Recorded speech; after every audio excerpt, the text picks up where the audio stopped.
I'm Cassidy Ford, and this is the Franchise Ticker Podcast. It's a home for people, whether you are in the franchise community or not, to live freely in that place where our personal and professional worlds intersect. Welcome to the conversation. Welcome back to the Franchise Ticker Podcast, everyone. I'm Cassidy Ford. I am joined today by Nichole Daher, who is the founder and CEO of Success on the Spectrum and SOS Franchising. And we have a really fun conversation ahead of us today because there is a new franchise on the block. And I'm excited to be able to introduce Nichole on the show today and let her tell a little bit about her story. So thanks for being on the show, Nichole. I am so honored for you to have me, Cassidy. Thank you so much. Yeah, so it's a funny story about how I even found out about Success on the Spectrum, because in my actual real job, I work for a supplier company, supplier franchise company. And you guys actually approached us about our services, and I got connected with a member of your team and learned about the story and about the purpose behind Success on the Spectrum. And I was kind of just pulled in, and it was something that I just had to talk about with you and hear your story. But for those of you who are just for the first time being introduced to Success on the Spectrum, it is a national franchise that offers autism therapy services to children with developmental delays, including ABA therapy, speech therapy, and occupational therapy. Which is a really, there's a gap in the market for that, right? And you're going to talk a little bit about that. There is a huge, huge demand for these services that are completely unmet. And so, yeah, the demand for this service is gigantic. And that's my mission. We need to fill that need. Yeah. So the funny part of that story is that you guys ended up going with someone else for your services. Sorry. So I won't hold it against you. But I think it was a good choice, and that's what we're all about in franchising, and is making sure that everybody is successful and they end up where they need to end up. So anyway, Nichole, tell us your story. How did all this get started, and what is the purpose behind Success on the Spectrum SOS Franchising? I kind of tripped into it, Cassidy. It wasn't even on purpose. I'm a nuclear medicine technologist, and I moved from Louisiana to Houston, Texas, and I met the man of my dreams, my husband, and had a daughter. And at 2 years old, she was diagnosed with autism, and she was moderate severe. They said she would never be able to talk. So we put her in ABA therapy as our doctor recommended, and it rocked our world. It changed everything. She's now speaking. She won't be quiet. She's now 15 years old. She's in high school. We haven't even told her teachers that she has autism. We still struggle with a few things. We always will. I mean, it doesn't go away. ABA isn't a cure, right? But she can function just as well as other children, and it saved our lives. And at about 7 years old, we took her out of ABA, put her in regular school, and had some problems later on during puberty, wanted to put her back in. And that's when I discovered how popular the service was and how little of it there was to go around. I went to several different places. Everywhere was full or had a waiting list. And one particular center was very mean, saying she's too old. We won't take her. And it was very upsetting for a mother looking for services for their kid. I mean, she's a child. How would you turn her away so harshly? She needs this. And my husband joked around and said, well, why don't we just open our own, and then we can be sure that no one, she never gets denied again. So I did. And it was meant just to be something very small, something just for her, maybe have a few other kids to help cover the expense. And it unexpectedly exploded. Tons and tons of people were calling me. I opened up an office. I quit my job. I was doing this full time. And I had no experience in this field prior. I learned as I went, and I hired really good people. I was very lucky to have good, honest people working for me, helping me build this. And as time went on, we got bigger and bigger. Then I was the person on the phone saying we were full, and it broke my heart. I never expected to love this as much as I do. I didn't think I would get as much satisfaction from having this little business for my daughter other than the career I had gone to school for, and helping other kids was just as good as helping my own. And seeing other people get better and other families being able to continue on where doctors said they couldn't. Do it. It's amazing. It's an amazing feeling knowing that you're doing good in the world. So I opened a second clinic, and that one got full. And then I suddenly thought to myself, this is too much for just me. This problem is too big for just me. We need help. I need help. And that's where the idea for franchising came in. So we are giving other people like me, no huge investors, just regular everyday people with a drive to help children, to be able to own their own business, support their families, and give access to this service to the kids that need it. Yes. So as someone who also is neurodiverse, I have Tourette syndrome, right?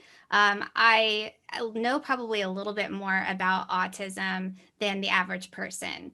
And I am familiar with, there's a lot of different therapies that will benefit a child with a neurodiversity issue, and autism in particular. So for a lot of listeners and people out there watching, they don't know what autism is. And then if you could, can you just explain what ABA therapy is? Absolutely. So, autism is a brain abnormality. It's either in physical shape or in function. And depending on what part of the brain is affected, helps or is what causes certain symptoms to present as opposed to others. So, no two children with autism are the same. Mhm. It typically means that they are developmentally behind in a certain way. So, my daughter is super book smart. She can read a book and remember what page certain lines were on, quote it back to you verbatim, can memorize facts. So, when she's talking to another adult, it seems like she's just hyper intelligent, Mhm. but she can't tie her shoes. Right. And she can't turn doorknobs very well because she can't turn and push at the same time. Hmm. And so it seems like she's immature in certain areas and not in others.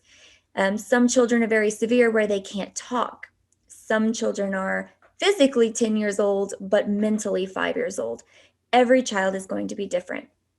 ABA therapy is simply a method of teaching, and it uses the scientific principles of behavior to shape the child's behavior into learning new skill or reducing problem behavior.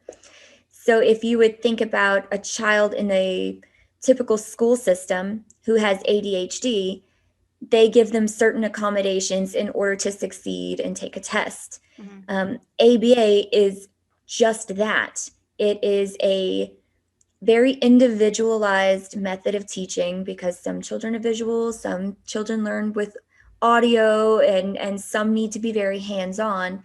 So we teach them the skills that they need, not necessarily academic, but how to communicate, Right. potty training, how to hold a spoon.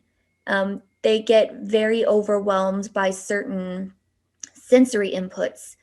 When a light is very bright, my daughter covers her ears. Her brain scrambles the signals. Yeah. So we teach her that if it's a light, let's practice turning lights on and off and let's cover our eyes, to show her that that is more productive behavior than covering your ears.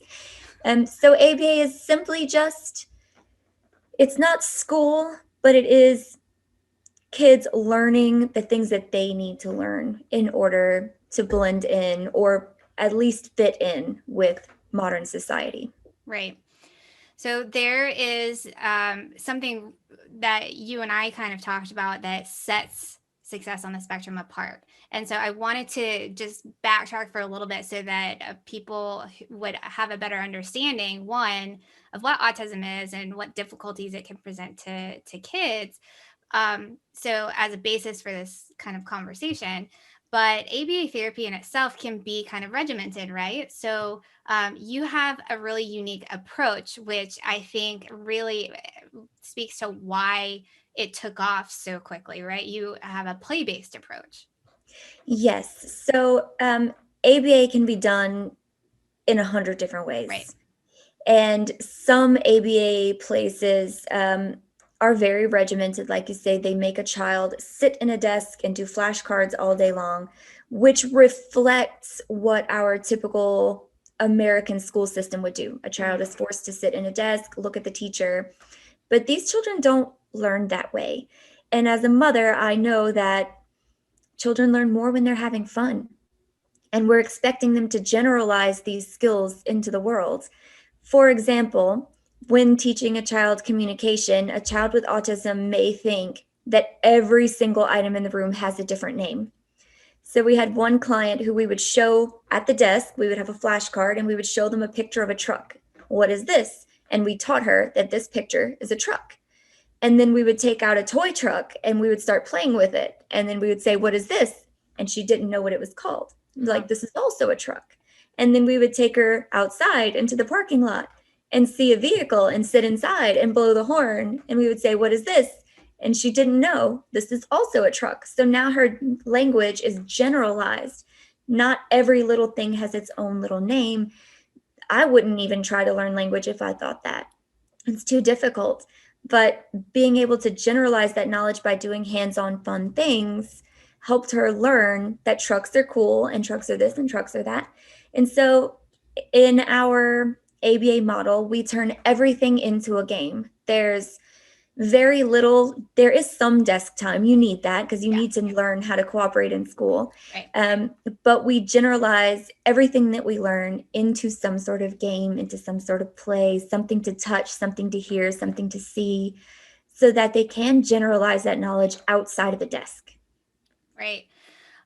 When you now have this unique way of going about doing the therapies that you're doing, and you've created this kind of baby, right, that has taken off so quickly, and you finding that it's being successful, what was that thought process behind, not beyond just, oh, I need some help and I need to, I need to be able to delegate some of this stuff, and I in order to grow and help more people, what was the thought process behind taking that step into franchising? There are in existence right now over 65% of all of the ABA clinics in the United States are little mom and pop shops. They're people like me who own their own little clinic and they're doing their own thing. There's no standard of quality. Nobody does the same thing. There's no uniformity and there's no regulation. And typically in a mom and pop shop, the owner is very involved and they tend to care about what happens in their clinic, and that's great. But there are 9 major companies that own multi-site locations. Mm-hmm. And these multi-site locations are very large. They have over 100 clinics each, and the administration doesn't ever see the clinical side, and they're worried about money and numbers, and the quality and the care that comes into that kind of gets lost. Right. So the franchise model is interesting in that we have the support of a big company. We can survive economic crisis because we have backup. When 2020 happened, nobody could find gloves or masks, and these kids still needed their therapy. It's medically necessary for them to have this. So by having all of us in a big group, we were able to survive this, and none of us closed. We all kept our doors open while a lot of other mom and pop shops couldn't stay open. They didn't have the cleaning supplies to provide a safe space. So the franchise model is very unique in that you get that mom and pop quality, that caring atmosphere, you get the support behind you. But I'm really proud of the fact that all but one of our franchisees so far are autism parents. Right. We all have that special connection to it. And that warms my heart because I know everybody's heart is in the right spot. And I, from experience, know that I taking care of a child with autism is a full-time job. And most families that are affected by autism cannot work. Mom and dad can't both work. Somebody has to stay at home to take care of this child. You can't just find a babysitter. You can't just drop them off at daycare. They don't really belong places like that. They don't, nobody knows how to handle them. So I'm giving my owners, my families, the opportunity to have a lifestyle that supplies them with financial stability, and also they can attend to their own child. They can take off whenever they need to go to an ARD meeting or an IEP meeting or ballet recitals or soccer games, which was horrible, by the way. My daughter could not play soccer. We tried. It was a terrible experience. But it gave us our lives back, and it's good for both the kids who are getting the service and for the people who open the clinics. Yeah.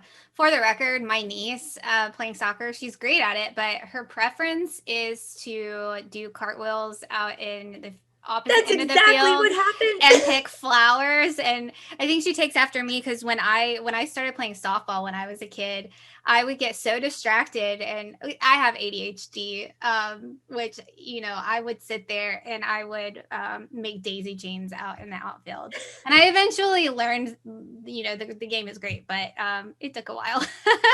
Yeah, she was doing ballerina spins instead of watching the ball. Oh, yeah. Yeah, for sure. Oh my gosh. Well, that's actually a good point. That another little anecdote with the first time that you and I met on over the phone. I was sitting there and I was thinking, where is she? Is she on her way or is whatever? And I realized that you had texted me and I hadn't seen it, and you had the flexibility of that day. You had as a small business owner, right? You had an issue that day, didn't you? And you had the flexibility to deal with that and be a mom and reschedule with me and all of those things. As a business owner, one of the first things that you learn is to expect the unexpected. Common sense is not that common. And things happen that you just cannot expect. So we did have a scenario where a man came into my clinic and pretended to work for the trash company. He told us that they found human feces next to our dumpster and that he suspected a homeless person was living in there. And we thought, oh my gosh, what do we do? And he said, what we normally do is we lock the dumpster and they kind of, for 2 weeks or so, and they move on and find somewhere else to go. But in the meantime, you have to give us the code to your door so we can come in and take out your trash. And my manager, who was at the clinic at the time, because I pretty much stay at home, said, well, let me call my boss and make sure it's okay, because I don't think she wants you to have the door code. Maybe we could just put the trash outside. And he said, oh no, that's littering. You would be fined. You can't do that. And what a clever lie, right? And turns Yes. out he was definitely not working for the trash company, No. and it was completely made up so they could probably rob us. Yeah. All the TVs and computers and whatever else.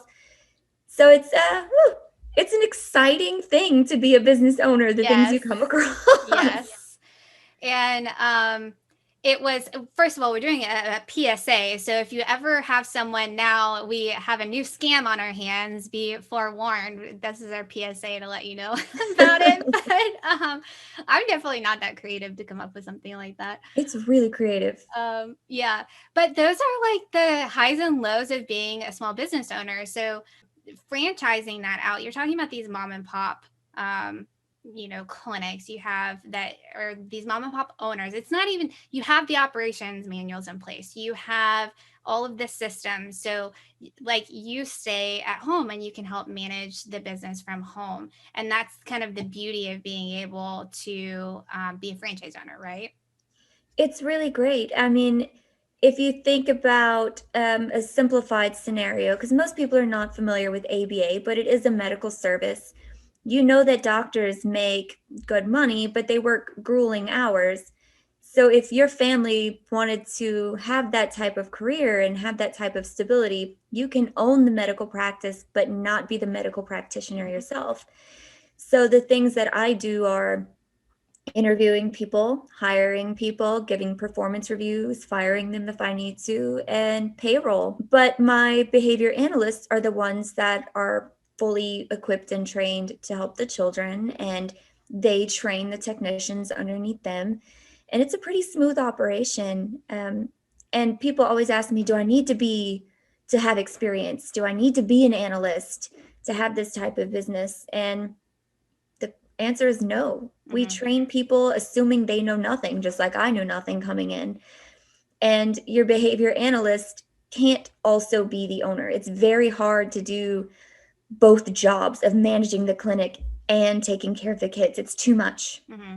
So to have the owner doing all the background paperwork and keeping all the bills paid and getting all of that stuff done, it allows them to spend more and more time doing what they went to school to do, to be with the kids, to help the kids. Yeah, and that's so key. And you had told me the story about, I think it was you were finding with the two clinics, this is how you kind of got to the point where you were able to start the franchise, able to do it, not just like made the decision to do it, but you needed to delegate some things out, right? And so you ended up being like, okay, let's just write this all down. Let's just get it out on paper. What was that experience like of putting together all of the parts and pieces that would be needed to replicate the business? Yeah, it has to be replicable. If I'm going to teach somebody else to do it the way that I do it, to be successful at it, to be profitable, you have to really have it down. So we formed an operations manual that we thought matched what we were doing. Doing this once a week, looking at this, looking at your key performance indicators, actually counting out how many hours you were serving, what was working, what wasn't working. Those were took a pretty long time, I think, to create that on its own. But even on top of that, we wanted to make sure everybody thinks that their own business is the best business out there, right? Right. But I wanted to know for sure that we were actually doing it the right way. So we partnered with an organization called the BHCOE, the Behavior Health Center of Excellence. Mm-hmm. It's a mouthful. And they are an accreditation company that comes out and evaluates and audits your entire operations. They do staff surveys to make sure your staff are happy, because if turnover is high, your services can't be good quality. They do parental surveys, because even if the children are making progress and the parents aren't happy, you still don't win. They look at the children's progress, they look at the actual data, the graphs, the procedures that we use to obtain all of our scientific data to prove that progress is happening. And they look at all of our administration operations as well. What does the paperwork look like? How are we submitting claims? Are we doing it ethically? So they look at a lot, and not a lot of people pass this audit. And the first time we did it, not knowing what to expect, we did pass through the 2-year accreditation. We did really well. They said they were impressed with us. And then they gave us a list of things that would make us better. Mm-hmm. And I got involved with them in a bunch of peer and mentor groups, and other owners that are also accredited. So the high quality centers all kind of get together and we have discussions, and somebody does something better and we all kind of adopt that piece. And then I do something better and they adopt that piece. So the quality of our services are continuing to get better. Our operations manual is continuing to improve. We're always making little tweaks and changes to make sure that the kids are getting the best service possible, and we're not just focusing on just the money and how that's being profitable, but also the reputation of the brand and how we're serving our communities. Right.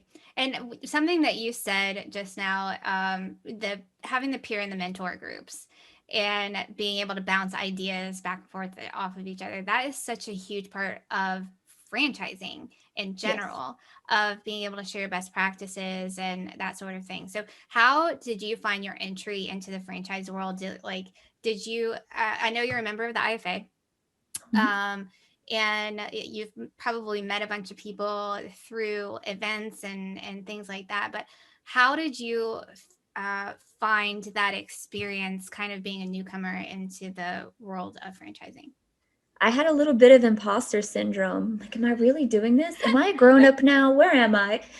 It's crazy because I'm young and I didn't think that people would take me seriously.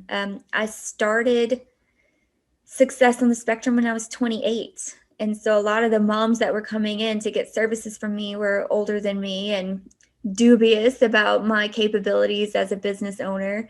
Um, but I think everybody got on board. And you're right, I did a lot of networking, went to a lot of conferences, um, did training workshops, a lot of them, franchise expos. I had to learn a lot of stuff that I was not familiar with because as a franchise, you're building a brand, which is a completely different business than Success on the Spectrum that's offering services to kids.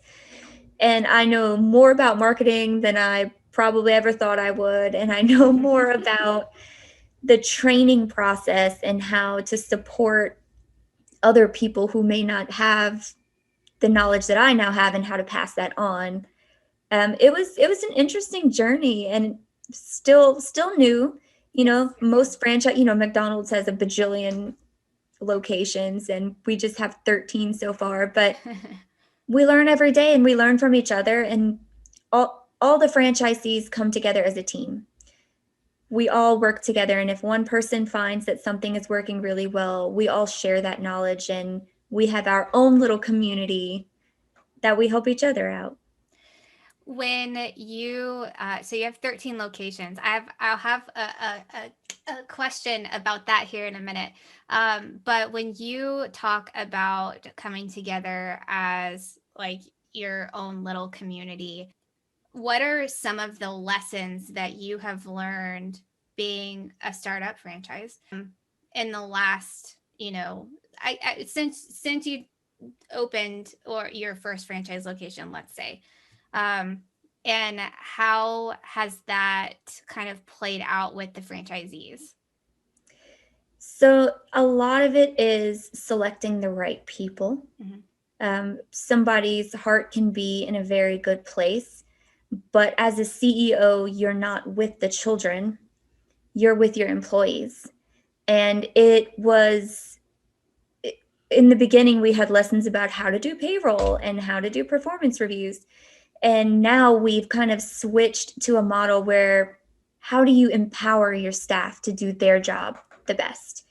So as an owner, you don't have to be good at the payroll. We can get a software to do that for you. But what we need to teach is people skills. Basically, what we're teaching the children Right? is Yes. what we need to do ourselves, and how to be a good boss in that you're giving them the tools that they need to succeed. Because if you take care of your staff, they will take care of your clients. So we've really turned a lot of our training into people skills and not worksheets. Yes. And it's made a huge difference in our company. Our turnover rate is much lower, so our quality is going up. We're forming connections with our staff members and advancing their careers because we have so much opportunity within the franchise as opposed to a mom and pop. We can promote people from within and help them grow. And so we take care of our staff.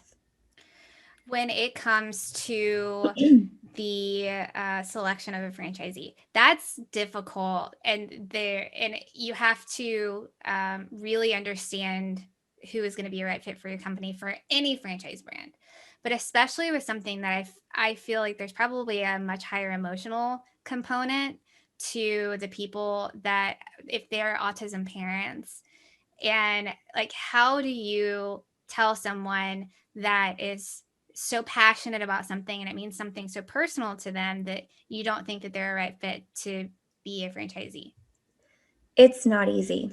It's really not, because I feel like I'm bashing their hopes and dreams. Yes. But it isn't for everyone, right? I mean, it's not, a lot of people can do it, but some people aren't in the right place. And so I, you know, I want everyone in our brand to be successful. And if I think that there's a chance that that will not happen, then I have to tell them why.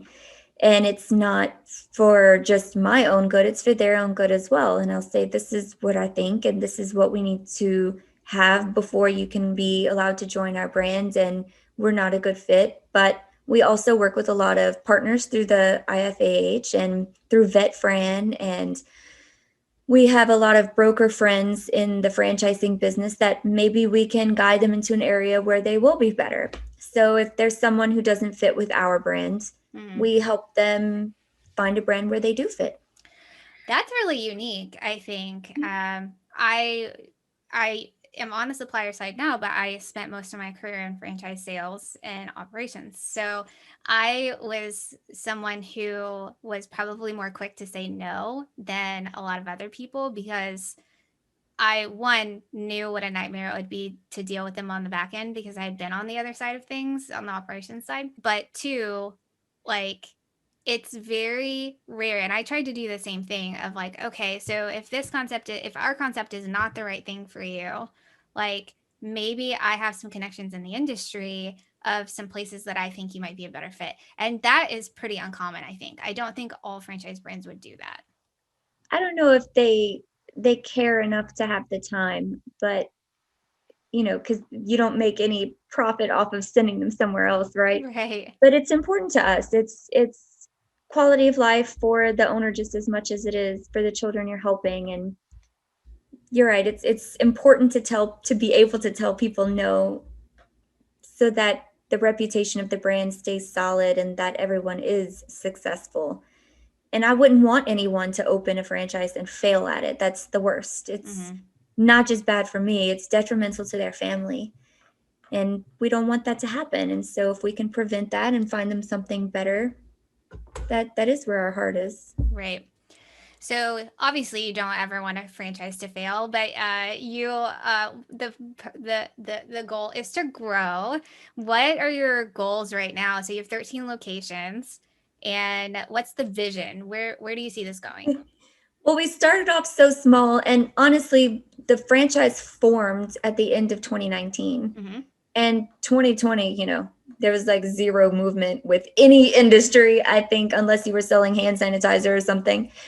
And so our goal for this first full year of being a franchise, 2021, I told myself at the beginning of the year, we had a meeting with all of our training team and our franchise development team, and we sat down and we said, I think 10 is a fair number. We're going to open 10 franchises. And what is it? May, and we have 13. Yeah. So it's growing really well. It's not too fast, it's not too slow. We're able to support everybody. We're getting more and more members onto the training team from within. So everybody who's on the training team has been working at an SOS center somewhere, and have been in it. And that's important to me because you can teach all day long how to swim in a classroom, but if you don't know how to swim, it's Yeah. not going to be as productive, right? So we're growing. I don't want to get so huge that we can't handle the influx. We're very, very hands on, Mm-hmm. and we go out to every single location. We fly out to every single location, and we help them hands on. And we're talking to people at least once or twice a week. I have one franchisee who calls me at 7:30 a.m. on the dot every single morning, and I love her for it, because even if she knows what to do, she still runs it by me first. Mm-hmm. And I feel so confident that she's doing the right things, and she feels confident that she's doing the right things, and everyone is comfortable. That's what I want to stick with. I Sure. want very hands on, very involved owner operators that come to us for support so that they don't make the mistakes that I've already made. Exactly. And as you continue to grow, that is going to morph and change and look like something different. But you have such a core of the purpose behind it that I think that you're helping people. It's not like not to diminish what other franchises, services or products or anything like that. But this is important It and it changes people's lives, and that I think defines and it will continue to define the path of success on the spectrum. I absolutely love the profit with a purpose model, the satisfaction that you get from doing this every day, the pride that you have in your baby, your store, your location is so much more than you would ever get if you opened a Domino's. I mean, not to belittle Domino's, like you We'll said, take that pizza's out. great, We'll cut out the but it's you get a very good personal satisfaction from it. I mean, I've gotten out of speeding tickets, just people appreciate what you're doing in the world and you feel proud of yourself. And if you're at a cocktail party and people are like, what do you do? What do you do? What do you do? And you, yes, I help children on the spectrum. It brings you great pride in yourself, and your staff has great pride in what they do, and it's special. That is special. All right. Last question. If you could help the wider world, I guess, understand one thing about autism and what you do, what would it be? ABA therapy has gotten a bad reputation from the clinics who do it the wrong way, where they think it's abuse or they think it's traumatic because they're forcing children to do something that they don't want to do. It doesn't have to be that way. It can be fun. It can be their version of school. It can be their way of learning. And there's a movement now. It's changing. So in the 70s, it was autism awareness. Now it's changing to autism acceptance. ABA therapy is not a cure for autism. It's not trying to change who that child is. We're not trying to force them to act normal.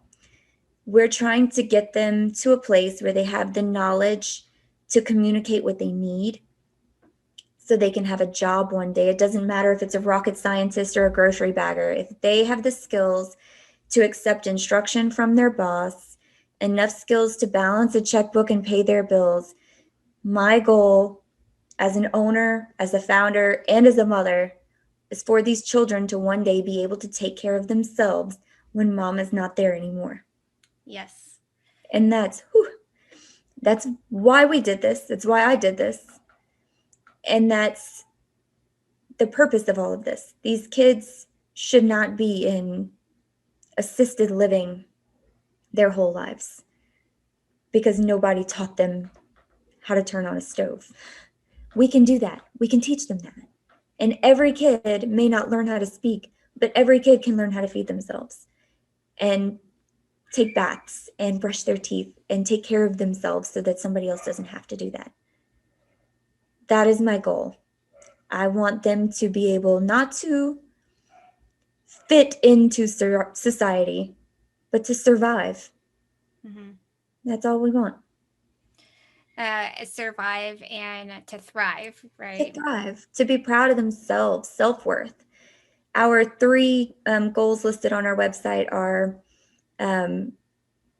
teaching independence skills, communication skills, and positive self-concept. And I think that is the twist that a lot of ABA centers are missing. Positive self-concept.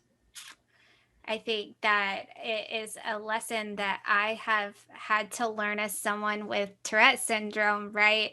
That's a difficult task for anyone to grasp as a human being, this idea of self-worth. But especially for someone who's not neurotypical, it's a harder journey, especially when you have a hard time understanding just like a lot of other concepts too. So Right. it's amazing that you are growing this brand that is going to be able to help children do that all over the country. Thank you so much. It is my pride and joy. So where can we find Success on the Spectrum? Where can we find you? You can go online to www.sosfranchising.com. That will have information on how to get involved in the franchise, and we set up interviews to see if this business is a right fit for you. Or if you're a parent who's looking for services, successonthespectrum.com is there for you as well. And you can find a location near you. Hopefully, will be nationwide. And if there is nothing near you, consider opening one yourself. There you go. There you have it. So thanks again so much, Nichole, for jumping on the show today. And it's been a learning experience for me. Like I said when we started out this, I don't have a ton of familiarity with autism or the therapies associated with it, but I do know franchising. I know this community. I know autism moms and the passion that you guys bring to the table. And I think it's a winning, it's just, this is going to be great. This is going to be a good thing. And I'm just glad that you're doing it. Thank you so much. I appreciate it. So, all right. We'll talk to you later. Bye. Bye. Thanks for tuning in to the Franchise Sticker podcast. You can follow the Franchise Sticker on Instagram and Twitter at the handle @FranchiseSticker. Don't forget to subscribe to our videos on YouTube and like, comment, and share. See you on the next episode.